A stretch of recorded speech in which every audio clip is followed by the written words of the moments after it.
wife is a question I can answer easily, having so often asked it of myself. I believe one wife because one has to create a world in which one can live. I could not live in any of the worlds offered to me. The world of my parents, the world of war, the world of politics. I have to create a world of my own, like a climate, a country, an atmosphere in which I could breathe, reign, and recreate myself when destroyed by living. That, I believe, is the reason for every work of art.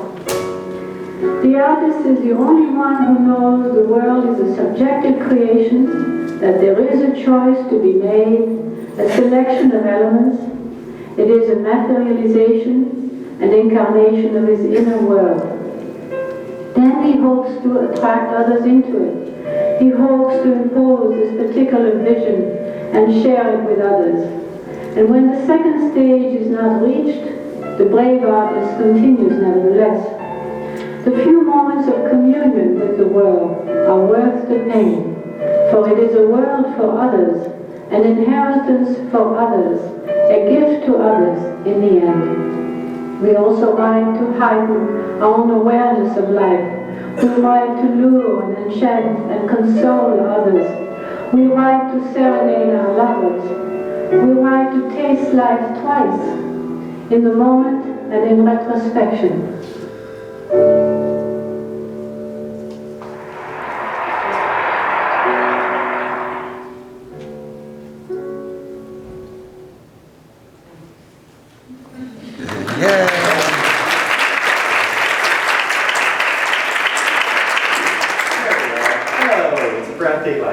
Hi, I'm Brian DeShazor, Director of the Pacifica Radio Archives and KPFK Radio in Los Angeles 90.7 FM, and one of the sponsors of today's event, along with the City of West Hollywood, and I'd like to welcome you today on this wonderful, beautiful day in California.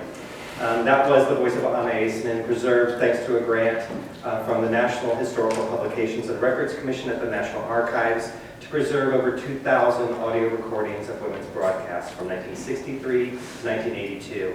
I'll be at the back of the room, both through the event and after the event, also offering some books from the speakers, by the speakers, from their collection of Anais Nin books, and some of the recordings from this project that I'm hosting. And without further ado, I'd like to introduce you to the event's organizer and the West Hollywood's first poet laureate, Stephen Rainer.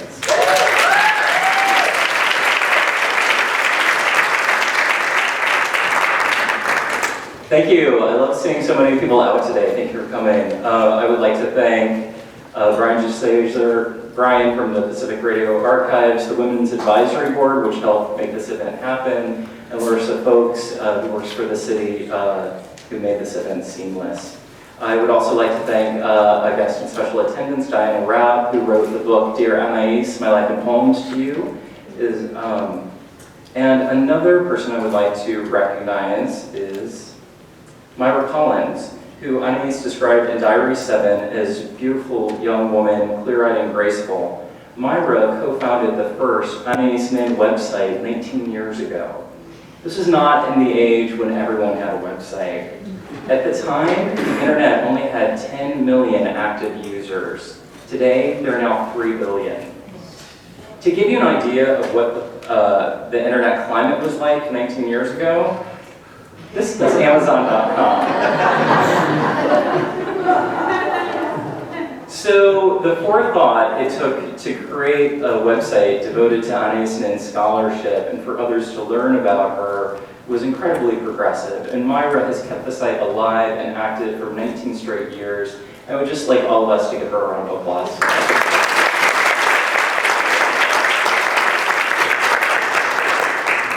For me, it's been a pleasure to organize Anais Nin's influence and bring together women who took Nin, who Nin took under her wing and mentored.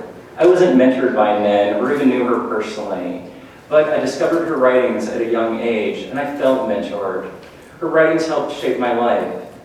Many people feel the same way. I was interested to know what life is like for women who knew her personally. There are endless stories of how diary passages, her lectures, or a personal conversation with her altered people's lives. Her name has inspired the name of a perfume, and her affairs the first NC-17 movie, Henry and June. Who was she really? Anais Nin was born in the suburb of Paris on February 21st, 1903.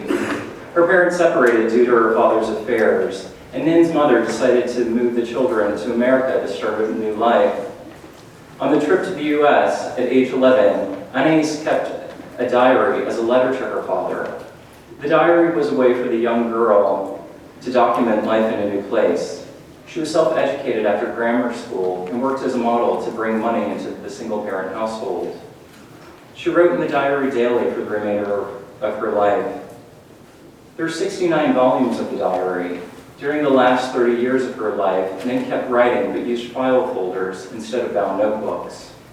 The original writings comprised of more than 35,000 pages.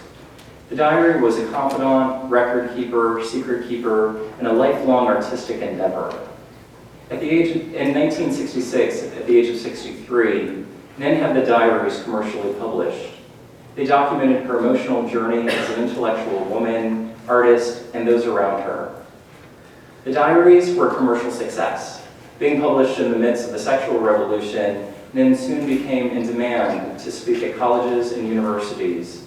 She was a darling of the lecture circuit and received hundreds of letters from fans, all of which she answered personally. Nin married banker Hugo Gillier at age 20. Hugo's job relocated the young couple to France. Before publishing the diaries was even a consideration, Nin published, at the age of 28, the nonfiction book, D.H. Lawrence, An Unprofessional Study. The book's reception disappointed Anais, and so she divided her time briefly between writing and pursuing a career as a dancer. During this time, she met Henry Miller, wrote fiction, sought out analysis, and in 1934, Nin returned to the US and briefly started a psychoanalysis practice. Nin was a well-read writer with an incredible work ethic.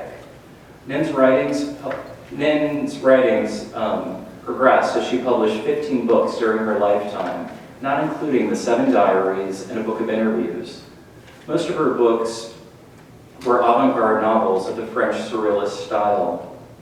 In the 1930s, when there was little interest in her writings, Nin purchased a printing press and printed her own books, sometimes spending 12 to 14 hours standing at the foot-operated press.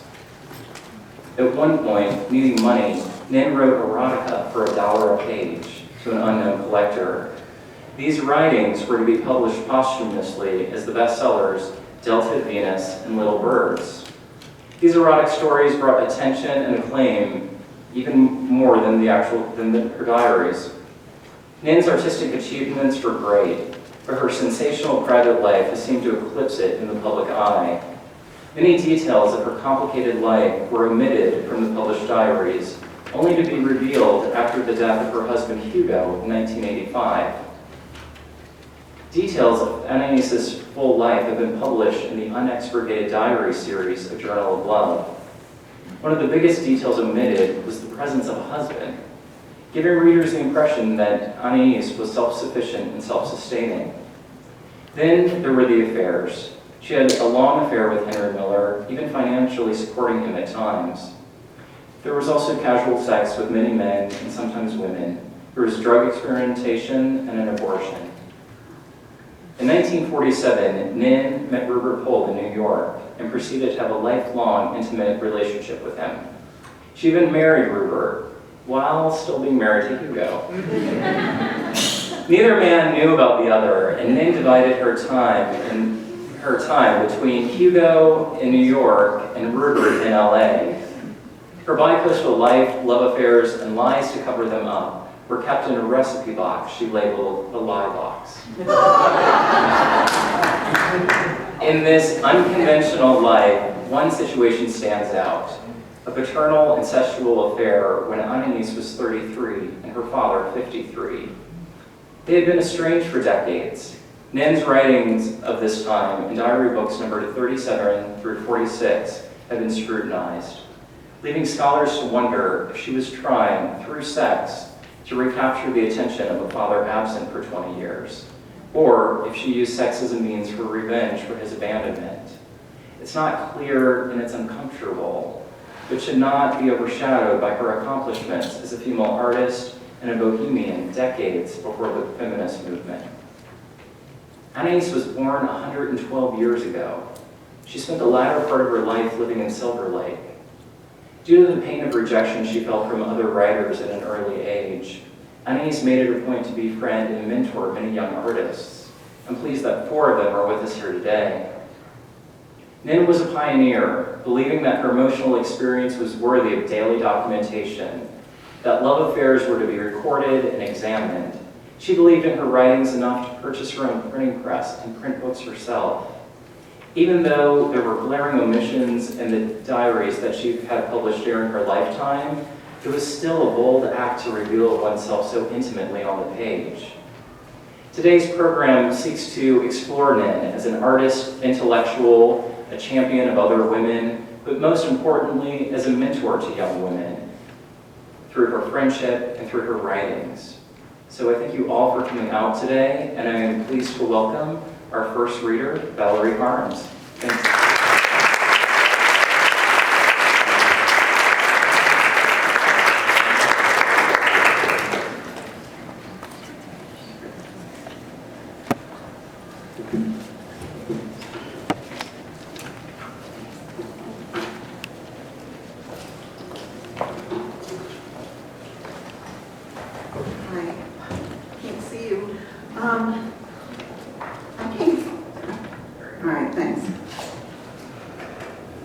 I first heard of Anais in a Connecticut feminist in the arts consciousness raising group.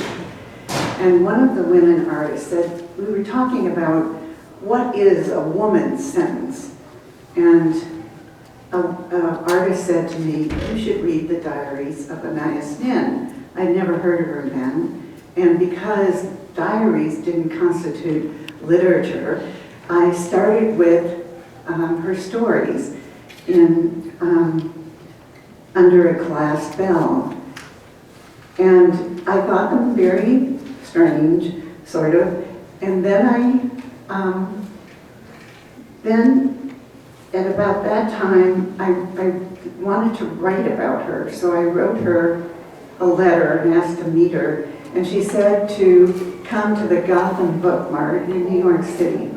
Now, the Gotham Book Mart plays a big role in this because it was founded by a young Russian woman named Frances Stella, who came to the city leading a bad family relationship, sort of like Cinderella, when she was a teenager.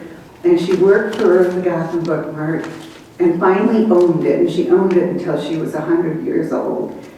The James Joyce Society was there. All the literary readings took place, and Anaïs's volume 4 of her diary was being published there. So I went there, and I saw this 64-year-old woman in a long velvet, clingy dress, her coppery hair swept up and braided with magenta ribbons through it. And she was the loveliest woman in the room, even though she was probably the second oldest. Her grace and assurance and elegance impressed me.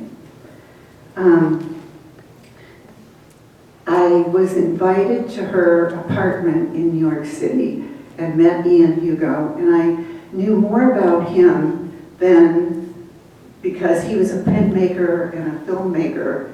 But when we went to visit Anais, it was a very heart-to-heart talk and went back again and again.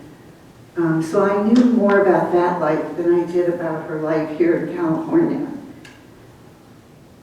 At that time, because of her, and I was reading the diaries and everything throughout this period, I started experimenting with kohl, K-O-H-L, which was a powder you tossed in your eyes and it rimmed your eyelids. And of course, it just burned mine. And I had a very different lifestyle of her because I had a husband and 2 children that I was raising, and I was a very loyal wife and unexperimental. So, but I was a writer, and I had very much identified with her desire to write and her, focus on relationships and her inner conflicts. And diaries prior to this, I was taught were like Samuel Pepys, where you just focused on what you did and what you saw that day, nothing like what she did. And when I think about the criticism that she gets for what she left out of the diaries, I just want to emphasize all that she put into the diaries. So after that, we heard about this big event happening in LA with her, and my friend Adele and I were very jealous because we couldn't go. We were in Connecticut. So we decided to ask her if she'd like to do something in the East. She said she'd like to do something small because big crowds overwhelmed her. So we passed out this flyer saying, would you like to spend the weekend with Anais Nin? And we held this weekend in a lovely mansion by the Sound, and there were 30 people who came, including a number of critics, especially Anna Balakian, who specialized in surrealism, and Frances Deloff, the founder of the Gotham Book Mart, was there, and Frances gave this wonderful talk holding a little group of dandelions in her hand. She is very humble. Pardon me if I get emotional about her. She's just a wonderful person. But when Anna Balakian read her paper about Anaïs's literary achievement, Anais just leapt from her chair and embraced her. She was so moved. It was as if she had been given a pot of gold, because this was the kind of recognition that she wanted so badly. Now, during this time, there's a lot of correspondence. Her book, Novel of the Future, I underlined heavily. And then as a result of our contact with her, my friend Adele and I, who is an artist, started Magic Circle Press based on Anaïs's Gilmore press. We didn't have to hand set the type, but we did have a letterpress. And the first book we published was Celebration with Anais Nin. And I'm going to show, I can talk to you more about these afterward in the back there. And at that time also, I had purple stationery made and a logo designed by our friend here, Moira Collins. And then we had a party for this celebration book at the Gotham Book Mart. Anais came, and it was just a wonderful event. After that, I went to Chicago a lot because my father lived there, and I learned that Anaïs's early manuscripts were in the Special Collections Department at Northwestern University.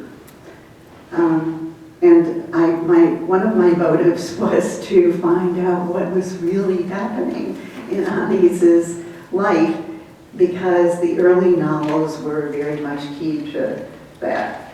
But by this time, Anais was getting quite ill, we knew, and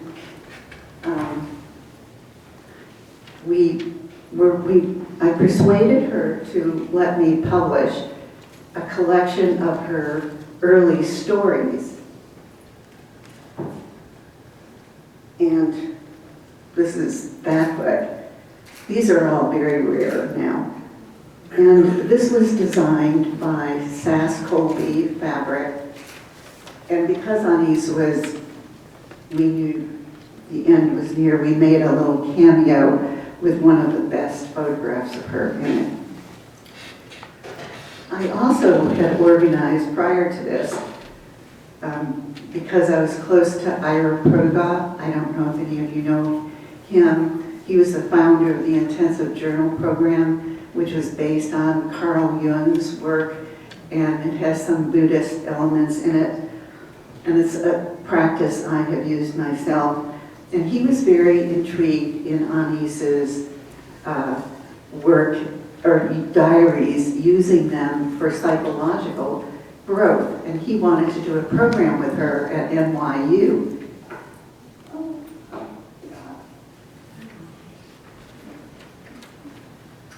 Water is spilling. Causing the electric shock over here.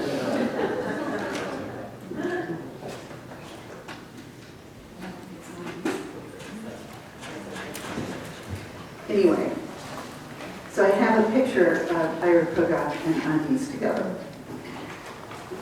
I also wrote a book called Stars in My Sky, which contains essays that I wrote on Anais and Francis Stella and Maria Montessori, but this was designed by our friend Moira Collins.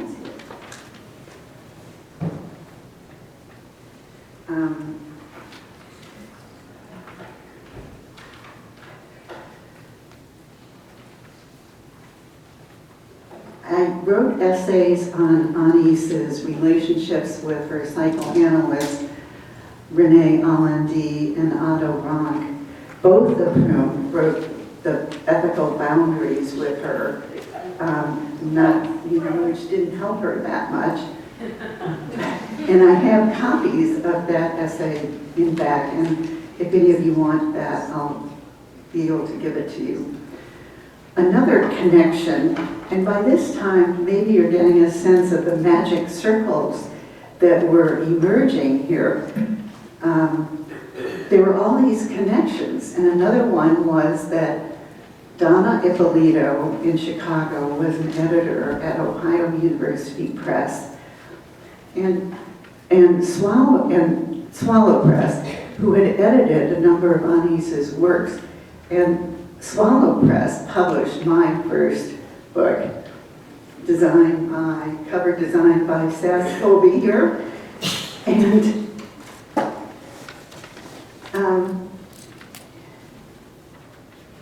shortly, Stephen had talked about Moira's website and how wonderful it is. And I want to add a little note about it. She knows a number of artists and cartoonists, so it's particularly colorful and visual. And we made it, Donna and Moira were visiting me in Connecticut. We were on my patio when we thought we found a website to counter the negative criticism that Anais was getting in books such as the one by Deidre Baer. Deidre Baer, who lived near me, interviewed me a number of times, and she had a totally different slant than I had. But Deidre Baer, in case any of you have ever read her biography, had no psychoanalytical experience. And I just didn't see how you could fathom Anais without some understanding of psychology.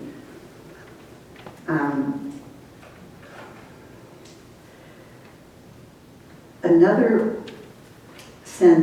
example of communion, again on my patio, was that after Anaïs's death and the publication of Volume 7, Rupert came east, and Sharon Spencer, who was a good friend of us, and I organized a party for Rupert and Ian Hugo and her friends. And so I had both of her husbands on at the same time, one at one end and one at the other. And they were very cordial. And see, But what always impressed me was that Hugo stayed in love with Anais throughout her life, you know, and beyond her life. And I think that shows the power of Anaïs's capacity for relationship. It was very difficult, and Francis Deloff, frankly, was an intercept for her. A lot of mail went, Francis Deloff was like Anaïs's private server at the time. You know, mail, she collected mail from various people for Anais. Death ends a life, but not a relationship, and I'm very glad that Barbara Kraft wrote about her last year because I couldn't be there to help. But I still dream about her, and she is a guide for me. I went to Bali and Morocco in her footsteps. In Bali, I stayed in the same place she and Rupert stayed in, the Tanjung Sari Hotel on the beach in Sanur. And the owner of the place remembered Anais, and he and I had a wonderful time talking about her. And you can see pictures of Anais dancing on the beach there in Fez, Morocco.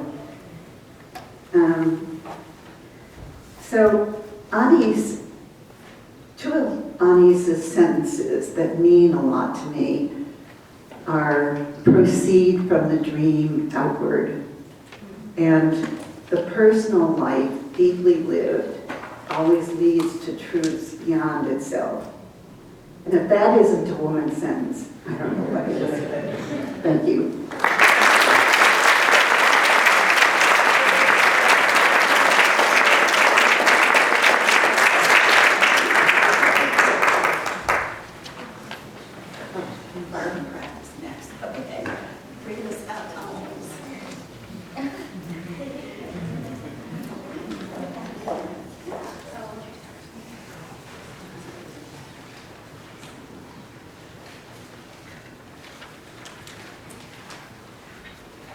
Cancer is a lottery. I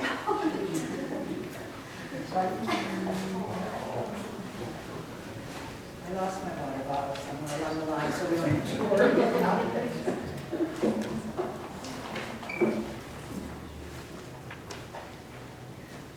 I knew Anais, one of the ironies. I'm sorry? I'm Barbara Kraft. And I wrote the book on Anaïs's last days. One of the ironies of my life is that I was to meet both Anais Nin and Henry Miller independently of each other when both were at the end of their lives. I met Anais in February 1974, and she died in 1977 at the same, January 1977, at the age of 74. A year later, I met Henry in February 78, and he left terra firma in June of 1980 at the ripe old age of 89.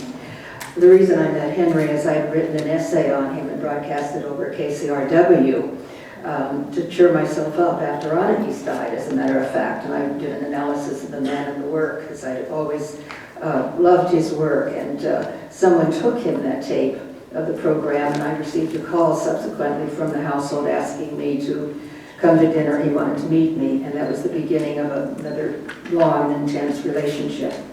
Nin and Miller were lovers during the 30s in Paris when both were struggling to make names for themselves. And Henry, who never lost his sense of humor, one night leaned across the dinner table to me and said that Anais Nin was the greatest fabulous he had ever known in his life, you know, meaning her many, many love affairs, and being of a less sanguine disposition than Miller. Anais herself referred to her lies as message vital, by which she meant the lies that give life. My book on Anais is a memoir from the last 3 years of her life, during the time she fought a heroic battle with the cancer that finally killed her. The way it began is early one evening in beginning of 1974, I received a phone call from Anais Nin. I had submitted a work on the Irish revolutionary Maud Gunn, a play that I had written and had broadcast over KPFK, and sent it to International College, where she was then teaching. And she had read the play, and it was totally different from Anais. I was not interested in women like Anais. I was interested in revolutionary women like Luandria Salome and Maud Gunn, obviously, just to name a couple, Georges Sand, another. But when I heard the voice, I immediately fell in love with the woman, yet unmet. I worked with her at her home for about 2.5 years, and I published a diary, The Restless Spirit, Journal of a Gemini, with a preface by Anais. 3 years later, I mean, that's how it all began, but 3 years later, it ended with Anais saying to me, I can't tell the world about my illness, but you can, and I want the world to know. I want you to write about this. So I finally did, and I'm going to just do a few sections from the book. My first visit to Anais after the cancer that really felled her, the final bout of cancer, she'd had several bouts, was when she was in, I think it was Cedars, the old Cedars, and Rupert, God bless his soul, had decorated her room with paintings and covered the TV with a decorative scarf. He had painted her fingernails. He had done her makeup for her and her hair. I mean, she looked like herself, except for these snakes that were curling out from underneath the bed covers onto the floor. Rupert found out by her relationship with Hugo at this point, because he did not know. They had been together for years, Rupert and Anais, and she had married him bigamously at his insistence. He didn't know she was already married, and then when the diaries were published, she had to tell him about Hugo. But he found out the truth by reading the diaries while she was in the hospital, about the fact that she had never divorced Hugo, that they were still in contact with one another, and he had decided to try and edit these diaries, unpublished diaries, as a surprise gift for her, and to say the least, he got more than he expected. But his devotion to her was absolute throughout the entire time. There was no recrimination whatsoever. During this period of time, I would visit her when she was in the hospital, when she was at home, and we would wear each other's clothes. She wanted me to take her clothes out into the world so that her spirit would go with me. I still have one dress that she gave me at the very end of her life, and there's a picture of it on the table. You might enjoy seeing it. It was her silver dress, and she gave me that. It was her very last Christmas of her life. I had taken a small Christmas tree over the day before, and we had decorated it, and then someone had once given her something where they tied little notes on trees and things for her, and so I tied little love notes on the tree that she was supposed to open the next day. Of course, she'd opened them all by the time I got there. And that's when she gave me the silver dress and her sun and moon necklace, which the picture is on the table. I didn't want to bring it because it didn't seem appropriate. I, at this point, didn't know about Hugo. And she was encouraging me very much to get out of the marriage that I was in, which I was very unhappy in. An acquaintance of hers in New York when I was there, took me to meet someone called Ian Hugo. And she said, you know who he is, don't you? And I said, I really don't. I mean, I know he's an artist and does lithographs and so forth. It turned out Ian Hugo was Anaïs's first husband. And it was an amazing experience when I met him, because because she would go back and forth between Los Angeles and then stay in New York for several weeks at a time and then come back to Los Angeles. And Ian Hugo took me through the entire apartment. It was small, but he showed me her room, which was all done in lavender, and overlooked the city, and then showed me her bathroom. And there was the authentic toothbrush of Anais Nin that was still there from her last visit. And then at the end of the evening, and he had cooked dinner for all of us. He showed all of these films that he and Anais had made together.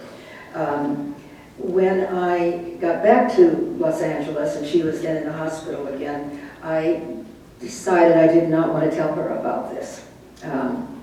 But somehow it came up. Somehow there was no way I could. I think I just said I had met Ian Hugo, and he had showed me her films, and she said, "Oh, he always shows those films, and he shows all of them at one time, and it's too many." And then I had to tell her that, you know, I knew the whole story now, and she was very upset about that, but, you know, it didn't really matter in the end. As you just said and explained so eloquently. While she was dying, well, one of the things that she said to me about Hugo is she said, I wanted you to be free. I didn't want you to do what I did. I wanted to spare you that. Ours was an old marriage. And I think that she sincerely meant that, but she could never have left Hugo anyway. I mean, they had a relationship from when she was 20 years old, going back to 1927 or something like that. One of the dreams that before I go on to that, during the years that she was dying, mainly 2.5, Rupert built a tea house for her outside of, their house was on Silver Lake overlooking the lake. And Rupert built a tea house for her. He had a sculptor friend of theirs build the tea house, which was wonderful, you know, it was such a beautiful thing. And at the same time, he took over all of her correspondence, which she wasn't so keen on. She had asked me to do it, and Rupert came in and said, because he began to live her life then, as she was leaving it, he began to live her life. Anyway, so he did the correspondence, not me, which is probably just as well. She had some incredible dreams at the end of her life, and one of her dreams was that she dreamt she was standing with D.H. Lawrence overlooking the ocean, and she said to me that they saw Lady Chatterley swimming by, and she said, Lawrence and I were afraid to jump, but you're not afraid, meaning me. It was an incredible, and it was so poignant though because of the sadness in it. And then one day, one of her doctors who was visiting her brought his 9-year-old daughter. And this tells you again so much about how Anais felt about herself deep down profoundly when she had been a child the same age. And she said to me, she said, you know, she was such an ugly little thing, but he loved her so much. He kept saying how beautiful she was. And it was with such sadness and a plaintiveness in her voice. It was very touching. There were a few other things that were very amusing about Anais. I was there one day and she started to speak about le petit fille du maison. And I asked her what she meant exactly by that phrase. And she said, when a girl comes of a certain age, she takes over the responsibility of the mother. Basically, what she was trying to do was set me up with Rupert because she was interested in naming her successor, apparently. And I'm sure that's what it was, because I was chilled when she said it, because I could never have imagined being with a man like Rupert. I mean, not in a million years. But anyway, I mean, he was very handsome, but whatever.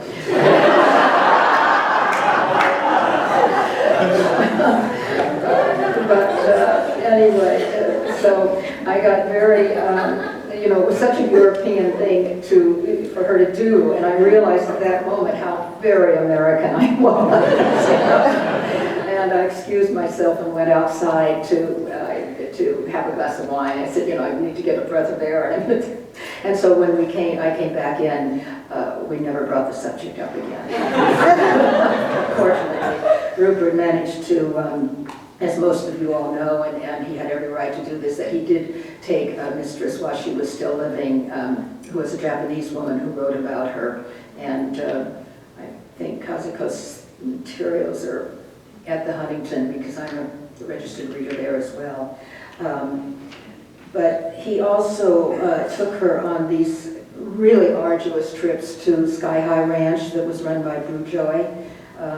Perhaps some of you have heard about that, and where it was a healing place, and you know, he did all kinds of things where people stood over the body and moved their hands, and a lot of people were into this kind of therapy, and he was not a crank or anything like that, but it was very, very arduous because the trips probably were 3 or 4 hours. I was there once, and she told me one day how she was sitting at the pool, and one young woman there went into the pool and swam naked, and she said, and she had such a beautiful body, and she said it was such a good feeling about the freedom of this woman to do that. And at their own house, because there was a pool right outside, Rupert had built this house with Lloyd Wright, his brother, because his mother had married Frank Lloyd Wright's, was it a son? Anyway, Rupert was with the Wright family, so they had a beautiful pool, and there was a beautiful tree that was a weeping willow that was at the edge of the pool, and when Anais died, Rupert cut that tree down. And it was very moving and he took such incredible care of her. It was unheard, it was just unbelievable. There was then, at the very end, a time when her voice, it was no more. There was just no more voice over her at all, and death hovered over her like a falcon, hanging over it, circling its prey. And then there was the day that it was attached, she had a colonoscopy and was attached to a bag at her side. And Rupert called me one day and said, "Can you please come right away? We have the nurses on the way," because it had broken in an incision because of the acidic fluids that were in the bag. Well, she was just sobbing and the pain was so unbearable for her. And I stayed with her for quite a long time. She would say to me, "I'm preparing myself to die. I don't want to die yet. I have so much to live for." And then in the very next breath, and this is like 3 months before she died, she said, "Do you have any dresses I could borrow? I'm so tired of the ones I've been wearing. And I can't get out to shop for any new ones. Do you think I might wear some of yours? It would just be alone." And so we did trade dresses, and I visited nearly daily at the end. And I'm going to read this from the book. Even at this late date, Rupert asked if I knew anyone who could alter her dresses so that they opened in the front rather than in the back. He said, "It's so hard for me to dress her these days." He dressed her every single day in her dresses in bed. I never saw her until the very last week or so. He said, holding out an armful of dresses for me to take with me, and I had a seamstress come and made her a few new dresses, and they altered all the old ones so that they opened down the front. And it was very, very moving, Nearing the end of her life, the last maybe November or so, she also wrote to Hugo asking for his forgiveness. And it was really what I would call a letter of absolution that he sent her back, saying how much richer and fuller his life had been because of her. And her brother Joaquin, whom I met at a conference someplace, asked if she wanted a priest when the time came, and she told him no. She whispered, I told him no. Her voice was fragile and transparent like glass. Her last Christmas, and I started out with this, she gave me the silver dress and the sun and moon necklace, which came from the Berkeley celebration. Apparently, some woman in the audience had come and put it around her neck. And then when I brought the little Christmas tree she had already opened all of the notes, the love notes. And I took my 12-year-old daughter, Jennifer, with me for the first time, and she took her flute to play for Anais. And Anais, she played Debussy, as I recall, and Anais asked her to repeat it and then repeat it yet a third time. One night, very late, when the end was imminent, Rupert called around 10 p.m. and asked if I could come and sit with Anais. She was asking for me, but could barely speak because the cancer had entered her throat. When I got there, she asked me if I would get in bed and hold her in my arms. And which I did. I lay down next to her and gathered her body in my arms, smoothing her hair back off her face, which was very damp. She lost all of her hair. It had been cut very, very short because of the illness. And she kept asking Rupert to give her another shot, and he kept telling her to wait a little longer. And I knew he meant well, but I said, "Rupert, if you don't give her the shot now, I'll do it myself. Give her the shot."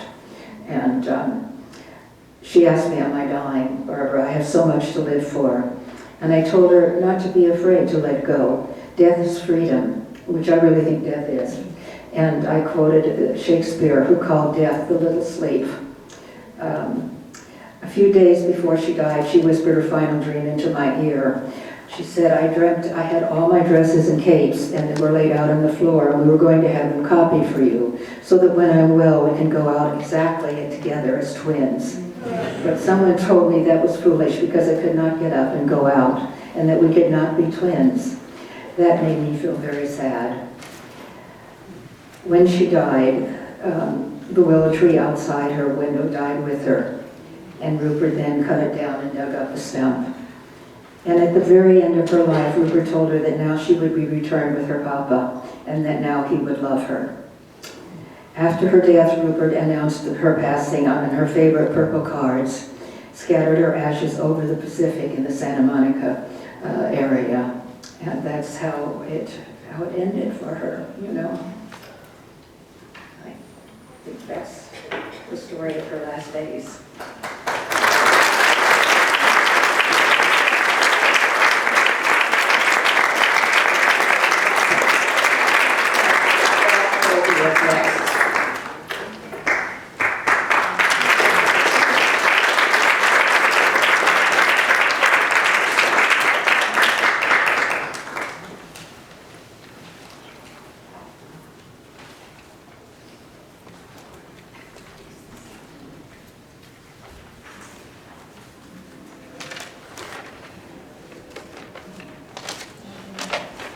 I feel very fortunate to be in this company and to have known Anais even a little. And I was 33 when I met her, and I was finding my way as an artist, and I was very unformed. Though always, I knew I always wanted my life to be art. And I wanted to create exciting environments and experiences for my friends with color, music, food, movement, dressing, and undressing. I longed for the heightened awareness that Anais wrote about. And my life began to open up with my involvement with the Connecticut Feminists in the Arts. And that's how I came to be one of the participants of the Magic Circle weekend in Rye, New York, in the spring of 1972. And that's the weekend that Valerie told you about. That was 43 years ago, and now I am older than Anais lived to be. And I have a deep appreciation for the confidence and the inspiration she gave me with her friendship. Here was a worldly and sophisticated woman who responded to my fantasy garments and masks, which at the time were my art form. She welcomed all manner of playfulness and understood the desire to experiment and expand into unknown worlds. At the time, I was making these, what I call fantasy garments. They were capes and masks. And some of you may remember those times when there was consciousness raising and rap groups, and women were trying to write new scripts for their lives. So, Anais says more this. This is the only cape I have left from those times, although Valerie has a cape of mine that she threatened to wear, but I told her not to drag it on the airplane because it has a lot of yardage. So, but you may recall those times, people had a lot of fun.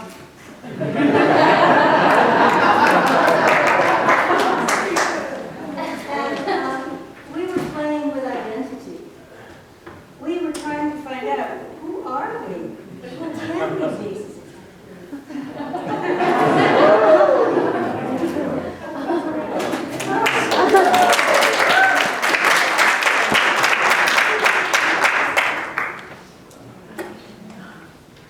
So Anais was helping in all of this.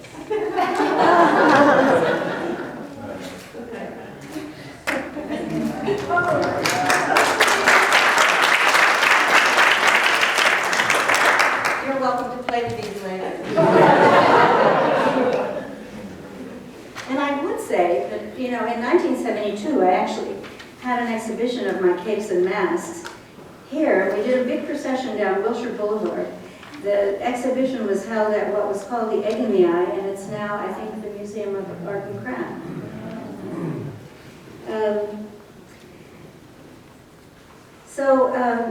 After meeting Anais and being part of that truly magical weekend, it reminded me how Anais diagrammed her friends and the circles that she had in her life, on all the interconnections between people, writers, artists, filmmakers, poets, how all the circles interconnected from Europe, through Paris, through New York, through Los Angeles, through the world actually.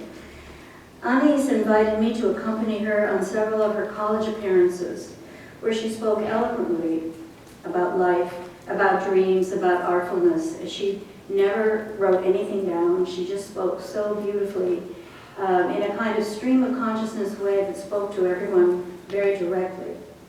And she also introduced me to my dearest friend, Susan Boulay, who succumbed to cancer also many years later. But Susan was what was called at the time a fantasy artist, and Anais responded to her work.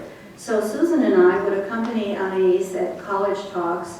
We would do slideshows of our artwork, because Anais liked this integration of everything, especially the senses and the role the senses play in life.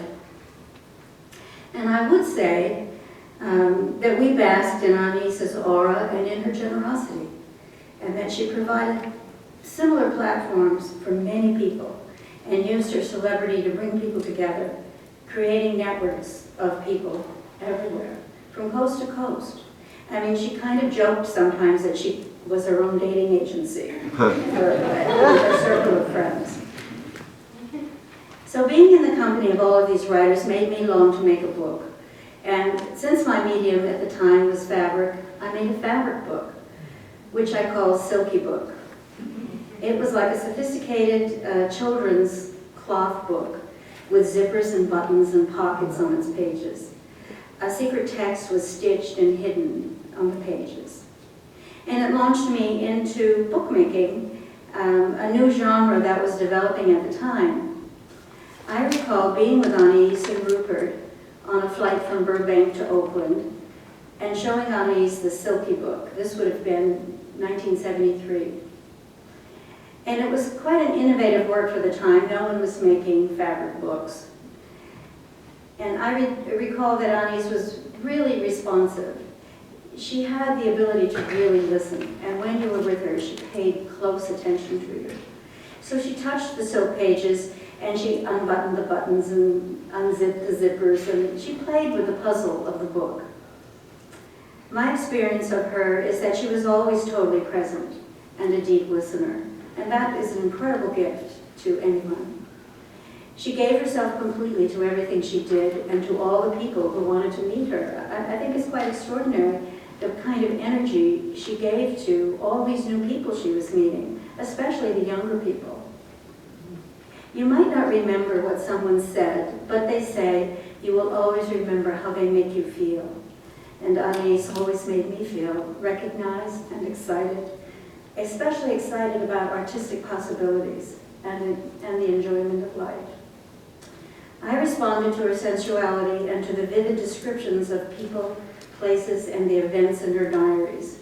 She fed my hunger for these experiences, and she affirmed their rightful place in a life fully lived. I always wanted to recreate for her the tea ceremony she wrote about in Fez. At the time, I hadn't gone anywhere. I hadn't had the chance to travel yet. And I thought that her evocations of the places she went were so vivid that I wanted to bring that about again. The importance of atmosphere, mood, and nuance stays with me, as does an appreciation and a curiosity in all there is to discover through travel and seeking new destinations. It's quite astonishing to think that more than 4 decades have passed since those times with Anais.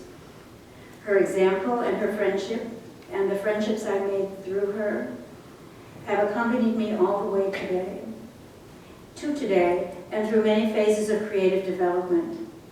And now I am a painter, and as in one of Anaïs's early houses, every room in my house is painted a different color. And I sleep in a pink bedroom. She said, "Ordinary life does not interest me. I seek only the high moments. I am in accord with a surrealist, searching for the marvelous. I want to be a writer who reminds others that these moments exist. I want to prove that there is infinite space, infinite meaning, infinite dimension." And so do I, Anais. Thank you.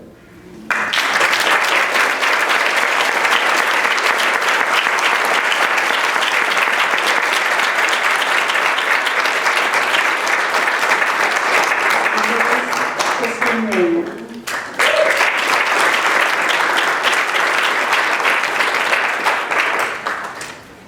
Anais Nin loved Los Angeles.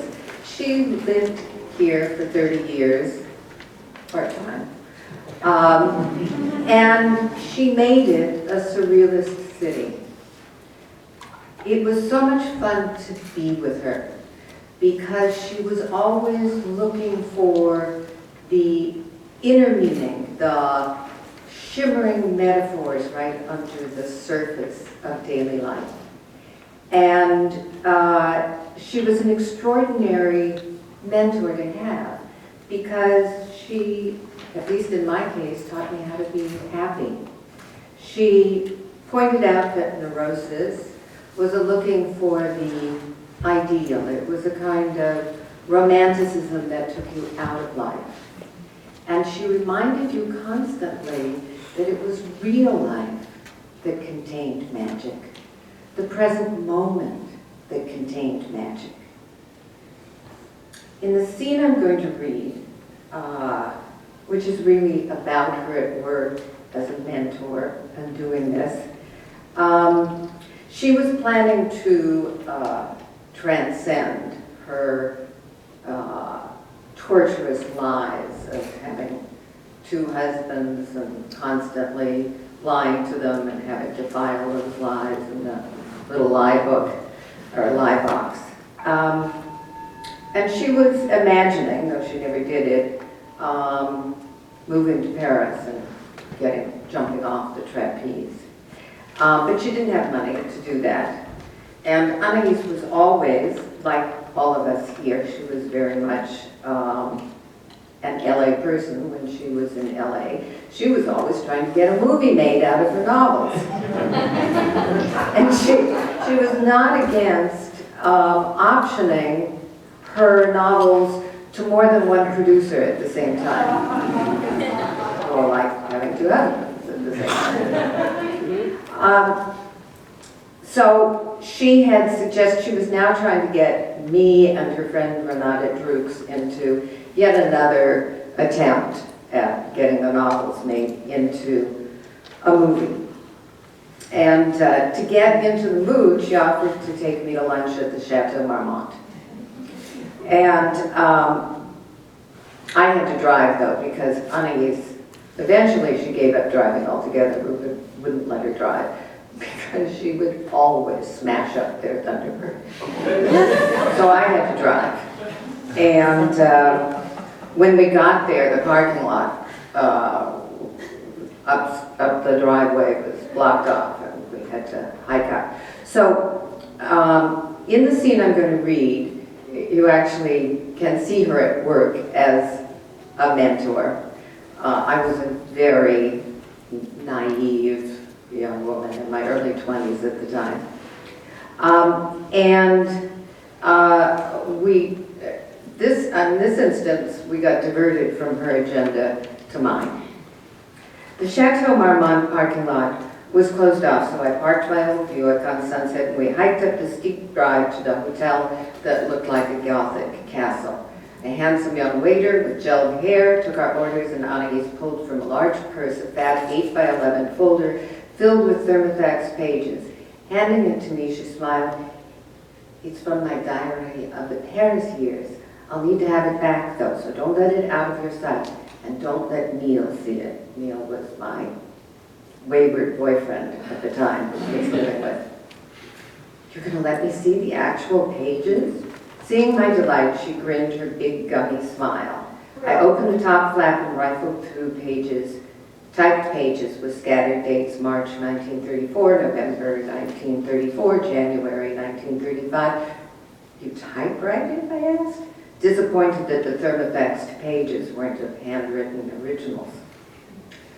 "No, I handwrite it first, but I selected for you and typed out just the sections about my relationships with Henry Miller and Gonzalo Morris.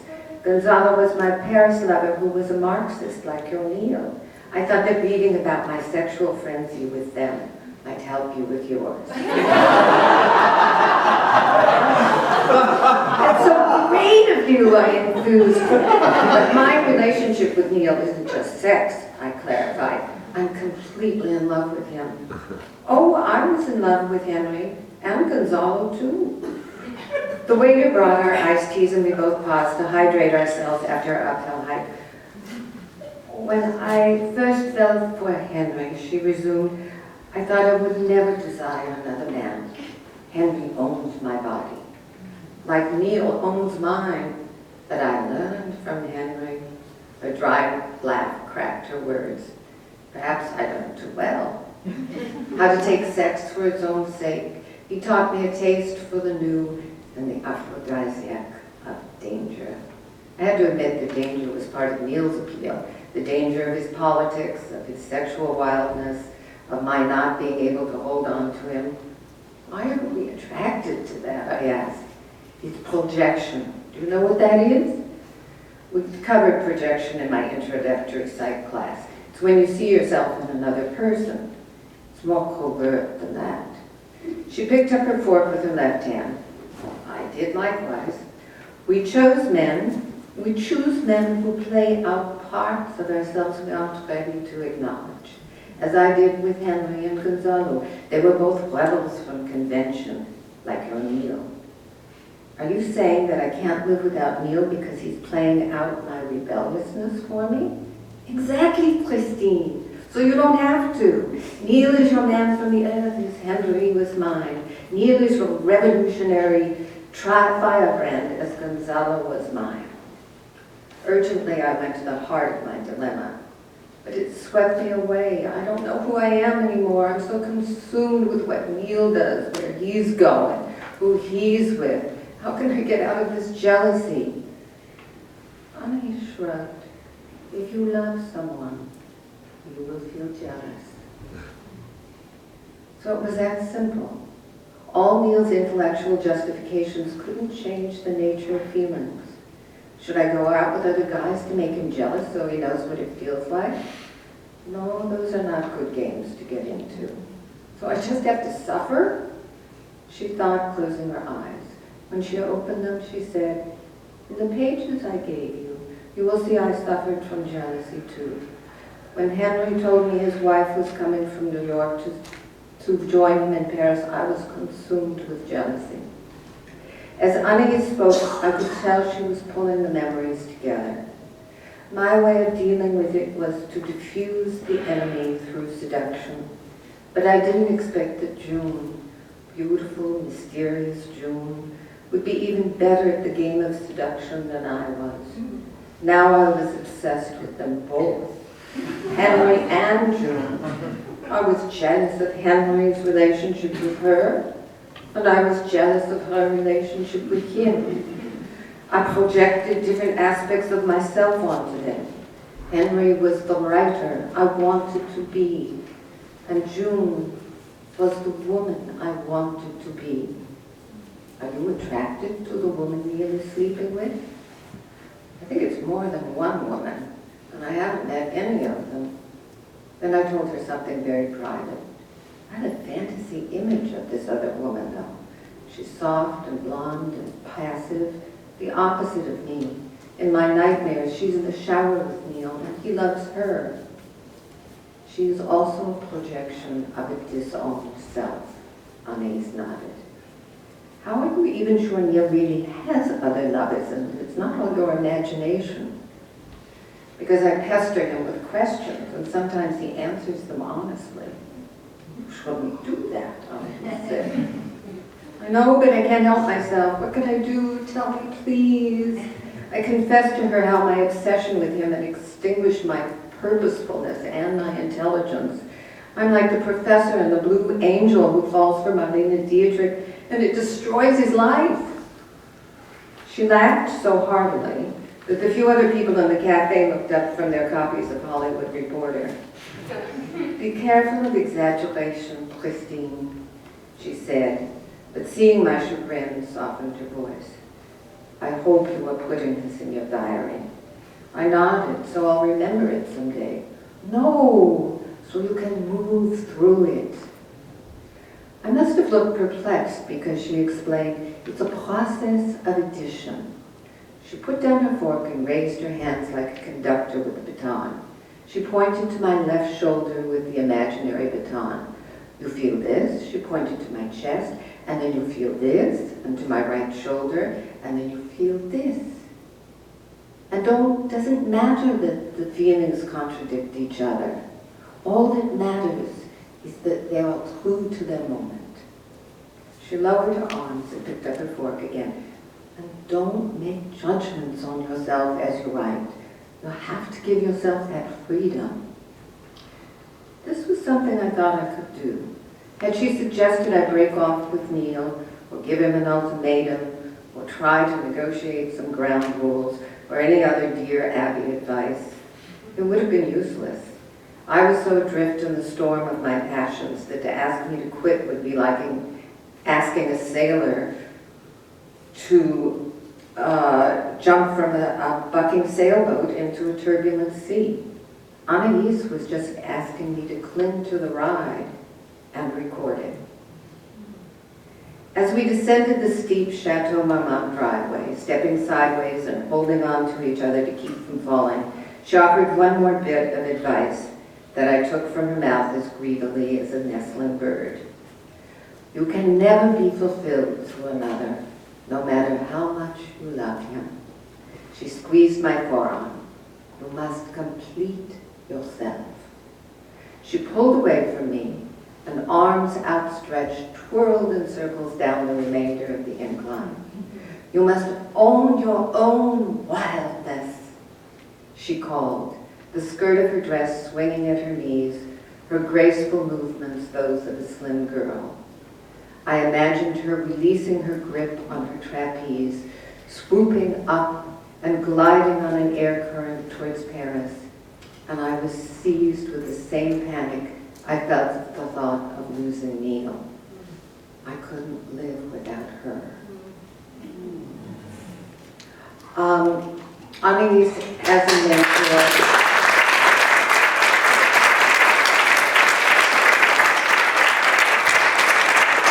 Set me on my life's path, which became teaching others what I learned from her about diary writing and eventually memoir writing. And I owe her a whole direction in life, including the capacity for joy.